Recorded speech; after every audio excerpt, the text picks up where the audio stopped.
প্রথম পর্বে আমরা দেখেছি কিভাবে হযরত আবু বকর রাদিয়াল্লাহু আনহু রাসূলুল্লাহ সাল্লাল্লাহু আলাইহি ওয়াসাল্লামের ইন্তেকালের শোক ও মিরাসের মতো অভ্যন্তরীণ চ্যালেঞ্জ মোকাবেলা করেছিলেন এবং যাকাত অস্বীকারীদের বিরুদ্ধে আপোষহীন অবস্থান নিয়েছিলেন।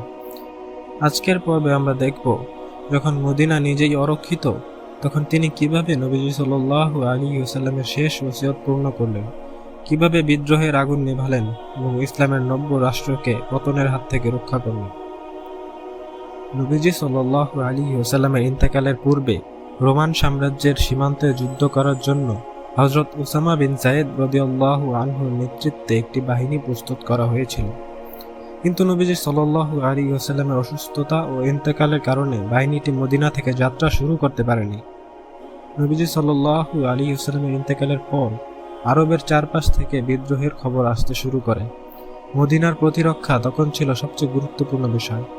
এমত অবস্থায় জ্যেষ্ঠ সাহাবাগণ আবু বকর রাদিয়াল্লাহু আনহুকে পরামর্শ দিলেন যে এই মুহূর্তে ওসামা রাদিয়াল্লাহু আনহুর বাহিনীকে যেন না পাঠানো হয়।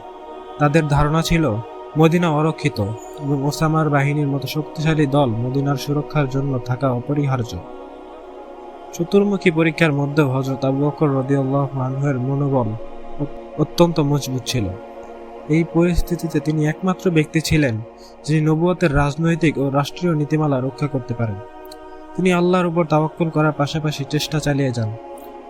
এর মাধ্যমে তিনি এমন খেদমত আঞ্জাম দেন যে প্রবল তুফানকালীন অবস্থা মুসলমানরা অত্যন্ত কল্যাণের সাথে অতিক্রম করেন। এতে দিন ও শরীয়তের কোনো গুরুত্বপূর্ণ বিধানে সামান্য শিথিলতার সুযোগ তৈরি হয়নি। হযরত আবু বকর রাদিয়াল্লাহু আনহু এই সময় দিনের দিক থেকে অত্যন্ত মজবুত অবস্থান গ্রহণ করেন। যদি তিনি ঈমানী দৃঢ়তায় সামান্য দুর্বলতা প্রদর্শন করতেন, তাহলে ইসলাম এক জীবন ঘনিষ্ঠ চিরস্থায়ী জীবন ব্যবস্থার পরিবর্তে নিছক দর্শন বনে যেত, কিংবা তার নির্দিষ্ট কিছু সময় কিছু ধর্মীয় আচার প্রথা পালনের নাম হয়ে যেত। তখন থেকেই মানুষ ভেবে বসত যে এই ধর্ম রাষ্ট্রীয় বিষয়াদির পাশাপাশি ধর্মীয় ক্ষেত্রেও দুর্বল। তারা তখন বলে বসত, অতএব আমাদের জীবনের ওঠা বসা ও চলাফেরার বিষয়াদি শরীয়ত বিমুক্ত স্বাধীন বিবেক বিবেচনা এবং অভিজ্ঞতার মাধ্যমে সমাধান করা উচিত। কিন্তু হযরত আবু বকর রাদিয়াল্লাহু আনহু বিচক্ষণতা এবং গভীর দূরদর্শিতার মাধ্যমে বিপত্তি আঁচ করতে পারেন। তাই তৎক্ষণাৎ তিনি যথোপযুক্ত সিদ্ধান্ত গ্রহণ করেন।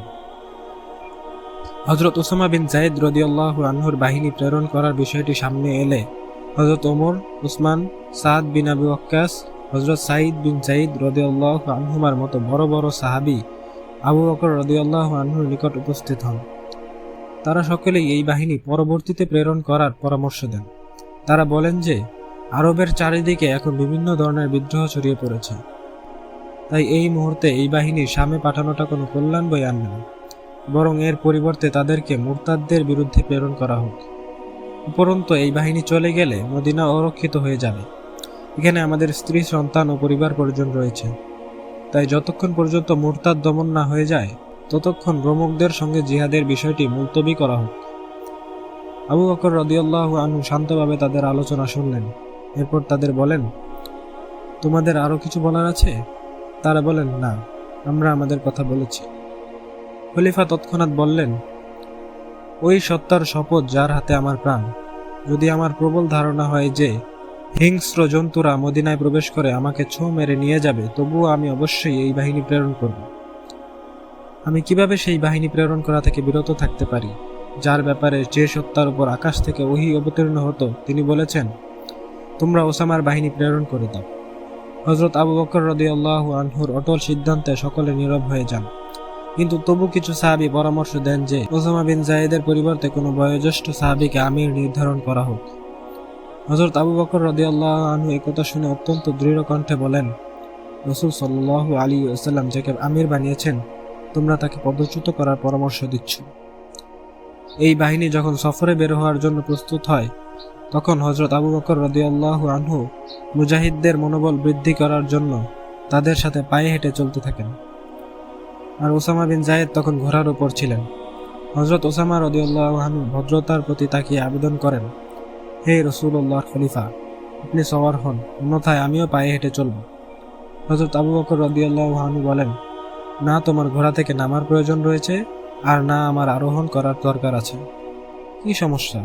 আমার পায়ে আল্লাহর রাস্তার কিছু ধুলোবালি লাগুক না। মুজাহিদদের প্রতি কদমে 700 সওয়াব লাভ হয়ে থাকে। আবু বকর রাদিয়াল্লাহু আনহু বিভিন্ন বিষয়ে পরামর্শের জন্য হযরত ওমর ফারুক রাদিয়াল্লাহু আনহুকে নিজের সাথে মদিনায় রাখতে চাচ্ছিলেন, কিন্তু তিনি তখন ওসামা রাদিয়াল্লাহু আনহুর বাহিনীতে শামিল ছিলেন। তিনি সে সময় নিয়ম কানুনের সর্বোচ্চ দৃষ্টান্ত উপস্থাপন করতে নিজেই হযরত ওমর রাদিয়াল্লাহু আনহুকে মদিনায় রেখে দেওয়ার পরিবর্তে হযরত ওসামা বিন যায়েদ রাদিয়াল্লাহু আনহুর নিকট ওমর রাদিয়াল্লাহু আনহুকে নিজের কাছে রাখার অনুমতি গ্রহণ করেন। এর ফলে সকলের নিকট আমিরের মর্যাদা এবং নিয়ম নীতি রক্ষা করার বিষয়টি স্পষ্ট হয়ে ওঠে। পাঠানোর সময় হযরত আবু বকর রাদিয়াল্লাহু আনহু ওসামা রাদিয়াল্লাহু আনহুকে কিছু নসিহত করেন। তিনি বলেন, খেয়ানত করবে না, ওয়াদা ভঙ্গ করবে না, ছোট শিশু, বৃদ্ধ ও নারীদের হত্যা করবে না, খেজুর এবং ফলদার বৃক্ষ কাটবে না। তোমরা সেখানে বিভিন্ন উপাসনালয়ে পাদ্রী ও সন্ন্যাসী পাবে, তাদের কষ্ট দেবে না। ওসামা রাদিয়াল্লাহু আনহুর বাহিনীতে 2000 পদাতিক, 1000 অশ্বারোহী সৈনিক ছিল। রাসূল সাল্লাল্লাহু আলাইহি ওয়াসাল্লামের জীবদ্দশায় এই বাহিনীর সৈন্য সংখ্যা যত ছিল, তার ইন্তেকালের পর তা কমেনি। উসামা বিন যায়েদের বাহিনী চলে যাওয়ার পর মদিনার সামরিক শক্তি কমে যায়। এই কারণে মুরতাদ গোষ্ঠী মদিনার আশেপাশে একত্র হওয়া শুরু করে। মদিনার উত্তর দিক থেকে আবস ও জুবিয়ান, উত্তর পূর্ব দিক থেকে বনু ফাজারা, দক্ষিণ পূর্ব দিক থেকে বনু গাতফানের মুরতাদরা প্রবল বেগে আসতে থাকে। শহরকে বিপজ্জনক অবস্থায় চলে যেতে দেখে আবু বকর সিদ্দিক রাদিয়াল্লাহু আনহু তখন শহর প্রতিরক্ষার যাবতীয় প্রস্তুতি গ্রহণ করেন। শহরের সকল প্রবেশপথ এবং রাস্তা বন্ধ করে দেন। মদিনাবাসীদের সব সময় প্রস্তুত এবং সতর্ক থাকার নির্দেশ দেন। ওইদিকে হযরত উসামা রাদিয়াল্লাহু আনহুর বাহিনী শামের সীমান্তে যাওয়ার পথিমধ্যে এমন কিছু গোত্রের নিকট দিয়ে অতিক্রম করেন যারা মুরতাদ হয়ে যাওয়ার এবং বিদ্রোহের চিন্তা ভাবনা করছিল। তারা এই ইসলামী বাহিনীকে ধীরে সুস্থে নির্ভয়ে অতিক্রম করতে দেখে ভীত হয়ে পড়ে। তারা বিদ্রোহের পরিকল্পনা মুলতবি করে। হযরত উসামা রাদিয়াল্লাহু আনহুর বাহিনী শামের সীমান্ত পাড়ি দিয়ে বালকা এবং দারুম এলাকায় রোমকদের সাথে লড়াই শুরু করে এবং তাদের পরাজিত করে ফেলে। উসামার বাহিনীর বিজয়ের সংবাদ শুনে মদিনার উত্তর এবং পূর্ব দিকে সামান্য কিছু মাইল দূরত্বে অবস্থান করা বিদ্রোহীরা বলতে থাকে, যদি মদিনাবাসীদের মধ্যে শক্তি সামর্থ্য না থাকত তাহলে তারা এই পরিস্থিতিতে এই বাহিনী প্রেরণ করত না। তাই তারা মদিনায় আক্রমণ করার দুঃসাহস দেখায়নি। হযরত আবু বকর ও ওসামার বাহিনীর আসা পর্যন্ত সতর্কতা অবলম্বন করেন। বিদ্রোহীদের বিরুদ্ধে পদক্ষেপ নেওয়ার পরিবর্তে তিনি মদিনার প্রতিরক্ষার প্রতি বেশি গুরুত্ব আরোপ করেন। 40 দিন পর ওসামা রাদিয়াল্লাহু আনহু যখন বিজয়ের পতাকা উড্ডীন করে ফিরে আসেন, তখন হযরত আবু বকর রাদিয়াল্লাহু আনহু তাকে মদিনায় নিজের স্থলাভিষিক্ত করেন।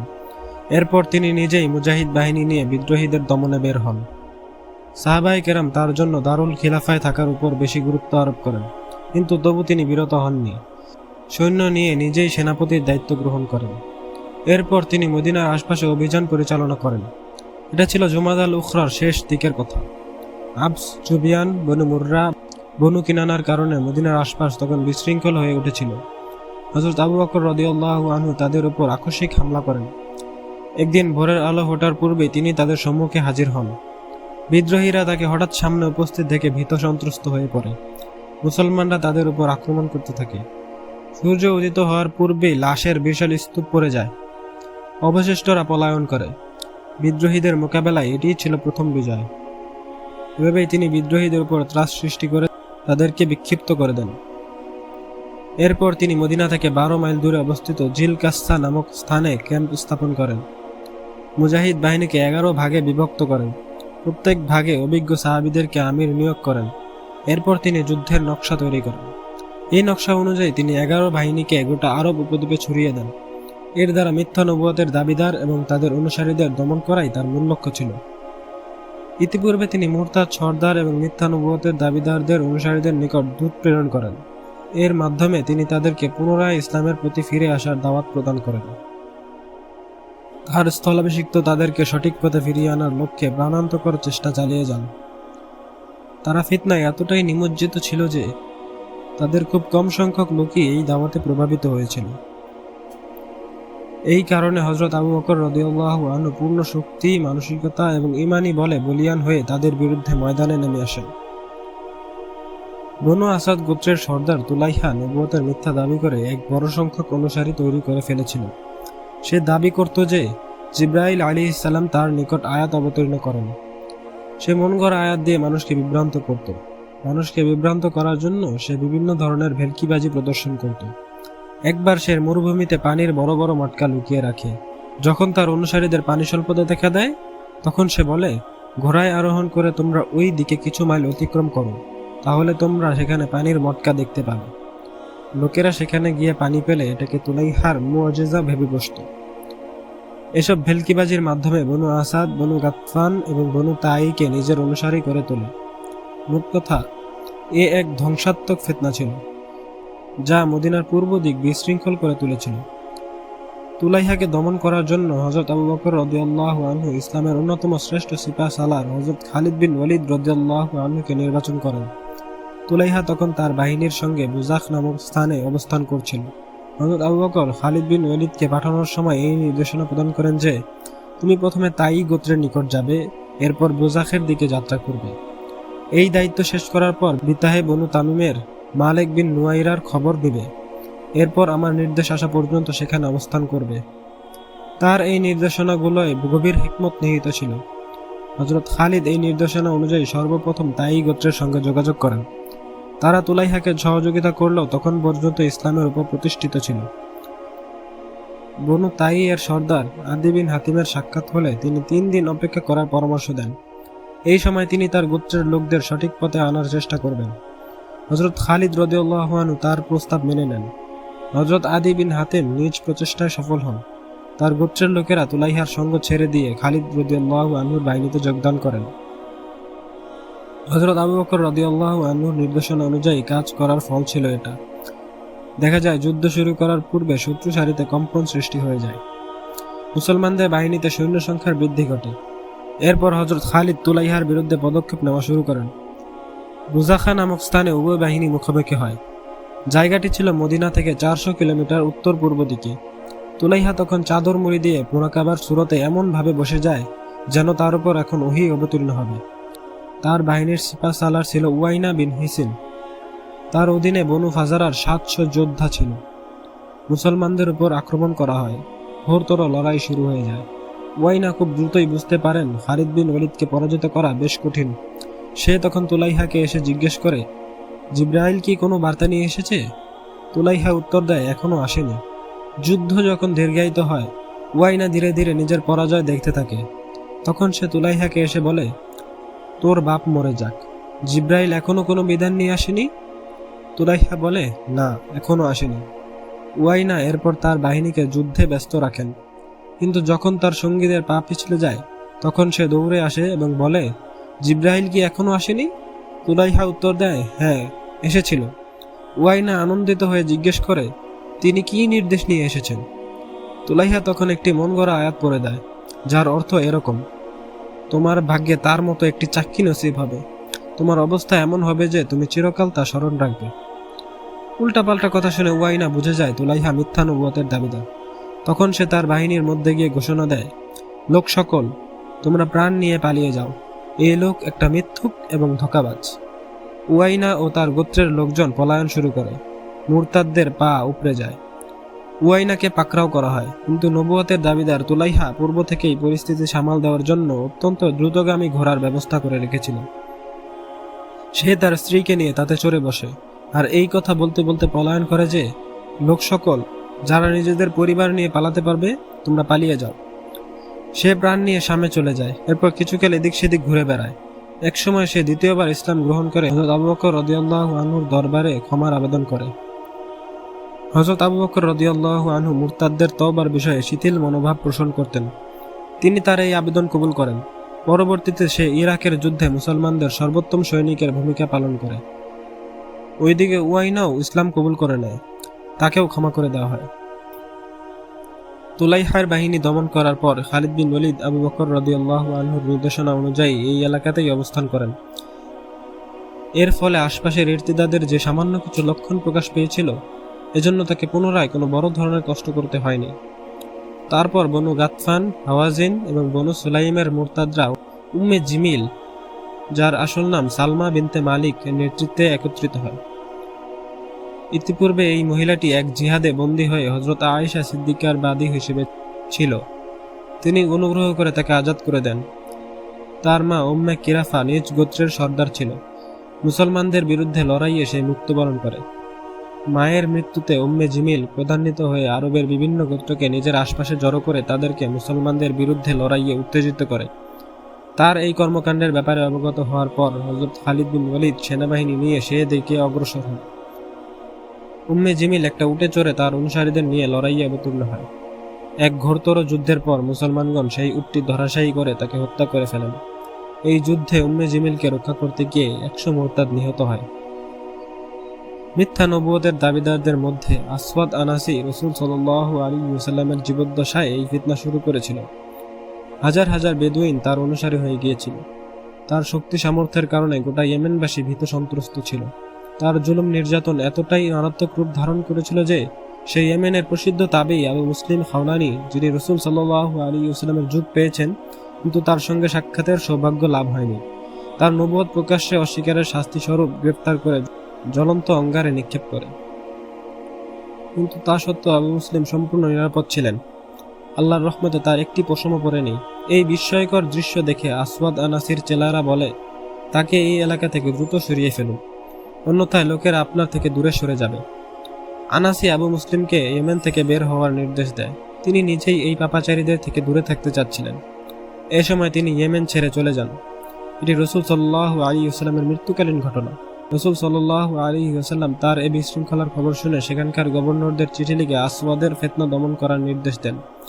তখন ইয়েমেনে ফিরোজ দাইলামি রাদিয়াল্লাহু আনহু থাকতেন। তিনি এক রাতে সন্তর্পণে আসওয়াদ আনাসির থাকার ঘরে গিয়ে তাকে হত্যা করে ফেলেন। এভাবে এই ফিতনাটি সাময়িকের জন্য স্তিমিত হয়ে যায়। কিন্তু আবু বকর রাদিয়াল্লাহু আনহুর যুগে তার অনুসারীরা ইয়েমেনে পুনরায় বিশৃঙ্খলা সৃষ্টি করে। পরিশেষে হযরত আবু বকর রাদিয়াল্লাহু আনহু হযরত মুহাজির বিন উমাইয়াকে একদল মুজাহিদ সহ ইয়েমেনে পাঠান। তারা ফিতনাবাজ লোকদেরকে পরাজিত করে ইয়েমেনে শান্তি ও নিরাপত্তার পরিবেশ কায়েম করেন। সেই দিন আবু মুসলিম খাওলানি মদিনায় এসে উপস্থিত হন। হযরত ওমর ফারুক রাদিয়াল্লাহু আনহু তাকে মসজিদে নববীতে নামাজ পড়তে দেখে জিজ্ঞেস করেন, আপনি কোন এলাকার বাসিন্দা? তিনি বলেন, ইয়েমেনের। ওমর রাদিয়াল্লাহু আনহু আরো জিজ্ঞেস করেন, ওই লোক কি যাকে মিথ্যুক আসওয়াদ আগুনে নিক্ষেপ করেছিল?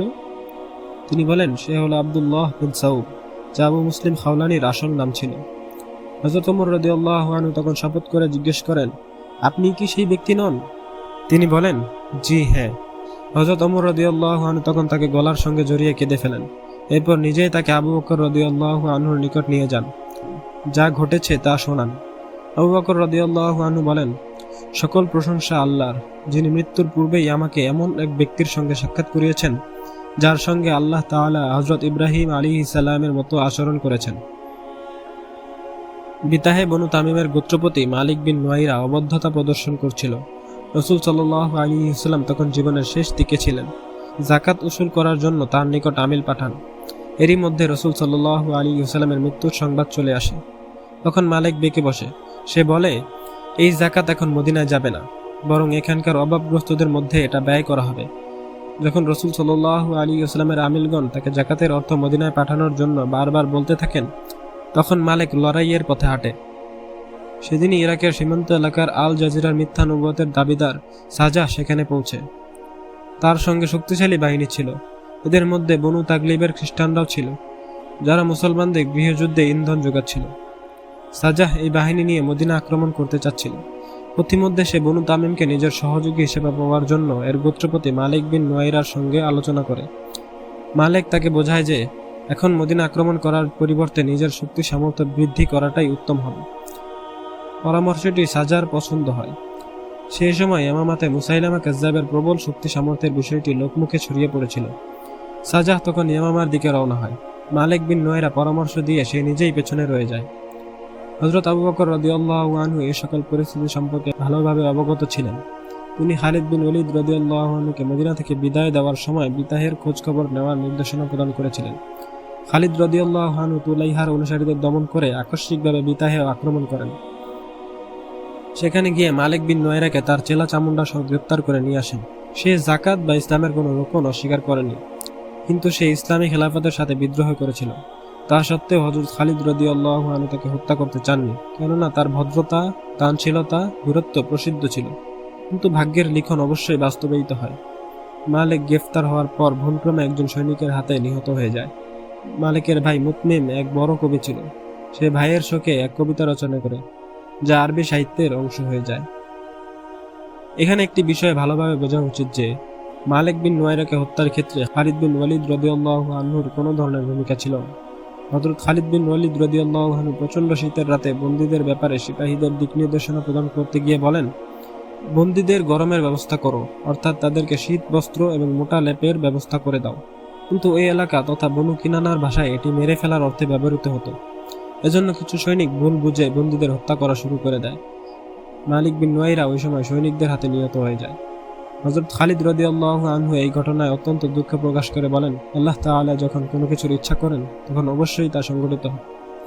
হযরত খালিদ রাদিয়াল্লাহু আনহু তখন মালিকের বিধবা স্ত্রী উম্মে তামিমের শোক লাঘব করা এবং তার ব্যয়ভার বহন করার জন্য ইদ্যত অতিক্রান্ত হওয়ার পর তাকে বিয়ে করে নেন।